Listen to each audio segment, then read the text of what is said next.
If you want to make it on YouTube, there are probably two things you need to do. One is to produce 100 videos until you're actually good enough at it, and two is to read this book so you know what videos to make and how to engage viewers. It will just save you so much time and energy if you follow certain rules. I mean, if MrBeast says that he still turns to Derral Eves for advice, I definitely want to know what secrets about YouTube algorithm he tells him, and if you wanted to but don't have the time to read this book, then you better note down the 6 actionable lessons that I will show you right now. First, let's unlock the algorithm. Always start your video with title and thumbnail. The human brain can process a thumbnail image in 13 milliseconds. Netflix research found that the artwork associated with movies accounted for more than 80% of people's attention while they are browsing. Try this. Open YouTube on your Mac and close your eyes 1 second after the page loaded. Wait a second. Now, which thumbnail did your brain capture? In this case, clearly the MrBeast one, right? Well, there are several reasons for that. Here are 5 rules you can follow if you want to be on the safe side to a great thumbnail. One that catches viewers' attention, like I just showed you. First, faces. Data has shown that the best thumbnails include an interesting object and a person. Netflix research found that viewers engage with thumbnails that have people in them. The thumbnail should be able to tell a story without words. You can do this effectively with close-ups and emotions on your face. For example, for this video, I will probably make a thumbnail like something like this. Even if you feel silly, just do it. Research shows that it is more effective, and if you've got something valuable to show, don't prevent people from seeing it by making a boring thumbnail. Then, rule of thirds. It's an effective technique to compose a balanced picture by dividing it into thirds, both horizontally and vertically. The subject of the image is positioned at the intersection of those dividing lines, or along one of the lines itself. A viewer feels more connected to a well-balanced image because it just feels aesthetically right. Then curiosity. You want your thumbnail to have something intriguing. Curiosity earns the click. Your thumbnail and title combination should make someone scrolling through pause long enough to consider clicking. Then color. Using complementary colors and contrast make your thumbnails pop and stand out. Text. Text can be super powerful, but use it sparingly. It should only be used to help the audience's understanding or raise their curiosity, so keep it simple. Now, once the brain lands on an intriguing image, it gives less than 2 seconds to the title. In order to optimize for humans, which is what YouTube's AI cares about, Derral recommends that you define your video with a title that has fewer than 60 characters. Catchy but concise. I used to make up title and thumbnail while I was uploading the video, so whether or not I came up with something good, I gave it 10 minutes. That's a very bad idea. You've worked so hard on creating something of great value for people, but without people actually watching, no value will have been created except for yourself. So accept being a little clickbaity but never dishonest with content of the video. This brings me to the first of 3 key metrics you need to watch in your YouTube Studio app, the click-through rate, or CTR. It's views divided by the amount of people that saw your thumbnail, also called impressions, and this times 100. Derral says that it's important to learn the triggers that the AI can pick up on and push your videos out to a more general audience, and finally to the home page. So what we covered so far takes care of the CTR. Please consider to like the video and subscribe to my channel if you've got something out of it.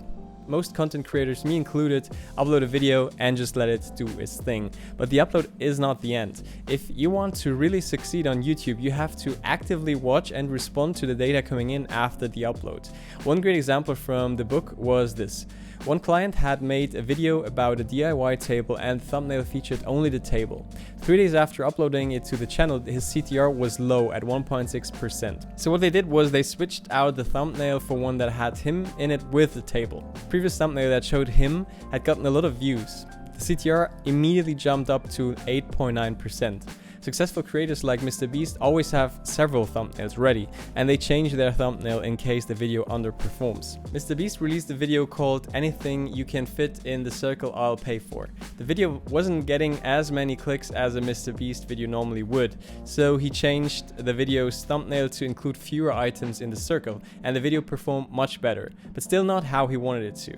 So he reached out to his mastermind group to get human feedback, and someone suggested that he leave the circle empty. So So he went back and took all the items off the thumbnail to show the circle empty. Viewers responded really well to this thumbnail and the video took off, increasing the CTR by over 6%. As a side note, it's very productive to share ideas and issues with other YouTubers, so why not start contacting people like me? Now let's move to the description. The right keywords in your description will help you get more views and visibility in search. Above the fold is the most important part of the description because it's what people see first and what the algorithm sees first. In description, tell people what to expect, but always write like a human. Below the fold is a great place for links to other videos, links to your socials, relevant tags and timestamps. Do not reuse the exact same description over and over, the algorithm doesn't like it apparently. Then cards. Don't make the mistake of putting a card in the first third of the video because you don't want the viewer bouncing too soon and ruining your AVD, or average viewing duration. This is the second of 3 key metrics that you need to check regularly to make sure the algorithm likes you. What can also ruin your AVD is when you don't deliver what people expected from the thumbnail very quickly into the video. In your cards and end screens, choose a target video from your library that the viewer is more likely to be interested in. Think about your target video in pre-production along with your title and thumbnail, because connecting your data is your ultimate goal. The #1 priority of YouTube is to keep the viewer on the platform as long as possible. If you make sure you have created a strong relationship among the data in your own content and make the metadata connect among your videos, the algorithm plugs your videos into the up next feed and your video's likelihood of being watched skyrockets. When your content keeps viewers watching instead of bouncing, your content is more likely to be recommended here. And while we're at it, this connecting your data concept was very new to me, but I think it's super important. Derral talks about how he saw dramatic results when his clients started to break down their content into categories. It helps your audience know exactly what they are going to get with a particular type of video. A good bucket strategy provides all the elements that retain engaged viewers. Engaged viewers become part of your community that is loyal to your brand. So go to your videos and look for patterns among them. Especially consider your top performing videos and make sure you create a bucket for them. When you create your next video, keep these buckets in mind. From now on, videos you create for each bucket should have similar metadata, titles, keywords, descriptions, and tags. The videos should be similarly structured as well. The framework, pacing, and editing should follow specific patterns. Here he gives the example of Legal Eagle, which is run by a lawyer who figured out how to reach a mainstream audience rather than just law students by grouping his videos in various buckets like Real Lawyer Reacts To. This totally changed the game for him. It's easier to brainstorm new ideas when you've written your content down and broken it into categories. Also check out other creators on the trending page. Look for patterns in their title, thumbnail, description, and video. Now, what does the book say about how to drive views? If the metadata, so title, thumbnail, description, and content connects among your videos, the algorithm plugs your videos in the up next feed, and your video's likelihood of being watched skyrockets. But how are you gonna please the viewers that land on your videos? 75% of the views on YouTube right now are views suggested by YouTube. So rather than just randomly create, really think your videos through. I summarized all the tips in the book related to making better content. First, humans respond to storytelling. Your video should have a story arc, a character, so the viewer, who wants something encounters a problem before they can get it. At the peak of their despair, a guide, you, steps into their lives, gives them a plan, and calls them to action.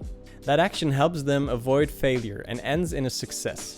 Check Story Brand by Donald Miller or subscribe to my channel because I will make a video about this next month. Okay, so step by step. The video should begin with you delivering on the promise of your title and thumbnail. Offer it right away to avoid dislikes. The first third of the video is where viewers are most likely to bounce, so give it extra thought and value. Then you need to re-engage the viewer and pull them into your content. This is a great time to share personal touches, your backstory, your beliefs, and other engaging elements. Doing things like sharing your beliefs puts your viewer in a position to decide whether they agree with you or not. Another great advice are breakpoints. MrBeast does this in his videos like this. Whoa! This is a power glove. It's a glove. Complete in box Nintendo Entertainment System. This next mystery box was made by Honey, the sponsor of the video. Yeah, and if you can break into this mystery box before I finish this ad, you can keep what's inside. Jimmy, what am I supposed to use? You have hands.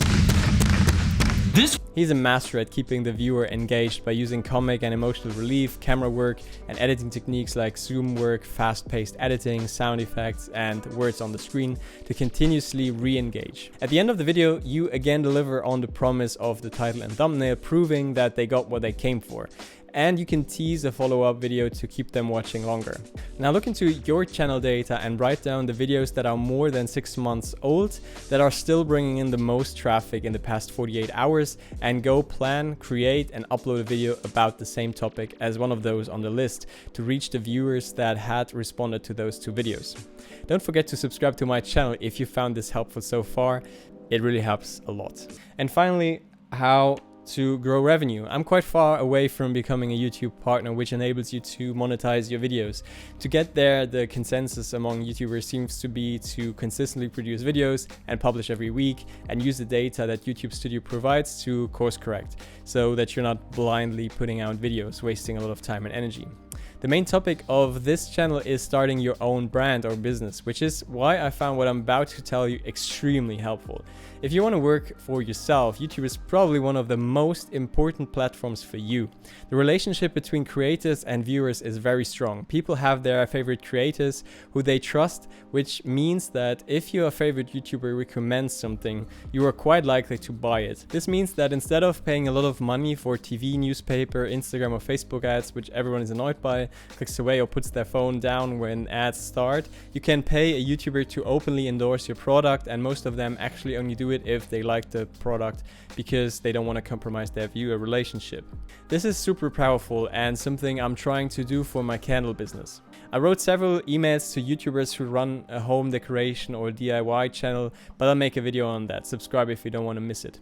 Check out these videos if you want to learn more about how to grow a business. I hope I could provide you with some insights from this great book. Thank you very much for watching. If you came all the way back here, why not leave a like or subscribe? I would greatly appreciate it. See you in the next video. Bye bye.